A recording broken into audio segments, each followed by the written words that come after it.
It's Wednesday, June 11, 2008, and you're watching The Ointment. I'm Steve Tatham, your host, and today I'm not eating any tomatoes because 200 people have gotten sick from salmonella by eating tomatoes. Even McDonald's has stopped serving tomatoes in their sandwiches. So you can stop going to McDonald's for your fresh fruit and vegetables. Kind of alarmist when you think about 200 people getting sick. That's sort of an average day racked up by the fish fillet sandwich. Our top stories in politics. The Republicans in Congress have thwarted efforts to slap big oil companies with a windfall profits tax. A spokesperson for the GOP said, yeah, Americans don't really want the big oil companies to suffer from a windfall profits tax. Yeah? Really? Who did they survey? Their donors? Wednesdays here on the show, I invite a special guest in the studio. Today it's comedian Mike Lukas, a very funny guy who's been on The Tonight Show with Jay Leno, Late Night with Conan O'Brien, many other shows. He has his own radio show here in Los Angeles.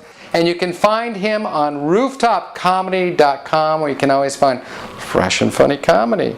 And Mike and I go way back. Yeah, we worked together almost at Disney World. I was coming in as he was going out. Isn't that right, Mike? We were at Disney together. Yes, we were both very happy workers at Disney World. I believe you were writing while I was performing, but it doesn't matter because we both know the happiness there is BS. Those people are just as miserable as anyone else who hates their job. They go to work like anyone else. I hate this goddamn job. This stuff sucks. I can't stand it. I gotta talk to these little kids like they're adults. Screw you. I'll step on you, little kid. You're like, well, what time is the midnight show? You know what goddamn time the midnight show is. Anyways, they're having to do their deal with their job just like anyone else. They use a little bit of, not cocaine. They're not like that evil. They use the pixie dust. They're hooked up, man. Like, Tinkerbell, help me out. I gotta go to work. Hey, my roller coaster ride is as big as a whale. Who wants to set sail? We do, Steven. And we want whatever you're on. Talk to the Tink. And by the way, I'm not a cocaine guy. I have a lot of energy, but I don't like to do cocaine. I don't like to do any drugs you have to do in a mirror.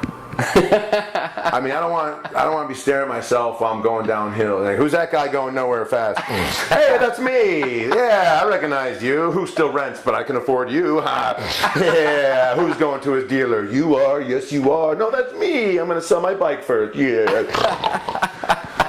You don't mix drugs and mirrors. That's my only point, Steve. You know that as well as I do. From the past, way from the past, before the kids were born, I'm sure. I'm talking about drugs and mirrors. You don't mix them up. Anyone who's a stoner knows that. You can never smoke a joint with a mirror on top of it. No way. You wouldn't be able to smoke it. He's like, ah! The pot has eyes, and it doesn't like to be smoked. It just doesn't work. And speaking of drugs, terrorism has been affected completely by drug use, and vice versa. And I think that's an important point to make. A lot of people don't think that terrorism affects them personally. I found out it affected me when I started traveling with pot. They're much more difficult now on smugglers. Now I found out they've got the dogs. There's like, they're for explosives. Bull. They're for drugs, and you know it, and I know it. They come up and sniff you out. What are you going to do? That's his job, to smell your drugs. He must smell my dog, officer. Well, then your dog has marijuana. I knew it. He's been lethargic. He bought an Xbox. Red flags. Thank you, both of you. Good boy. There's no way that was the way we used to smuggle our drugs too. That's kind of disgusting, man. I don't want to get high with that guy, man. Hey, you want to get high, man? I got some right here. No, that's okay. I'm never smoking again. Here, come on, it's got hairs on it from California. Oh, that was Mike Lukas, ladies and gentlemen. I'm afraid we're just about out of time for today, but you can catch Mike Lukas at rooftopcomedy.com, and I'm going to show the rest of that interview with Mike coming up on a future show. And finally, check out this 700-pound man.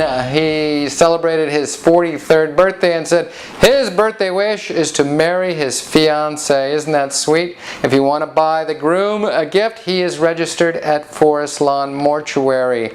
That's The Ointment for another day. Thanks for tuning in. I'm Steve Tatham, and that's news. Catch you tomorrow, everybody.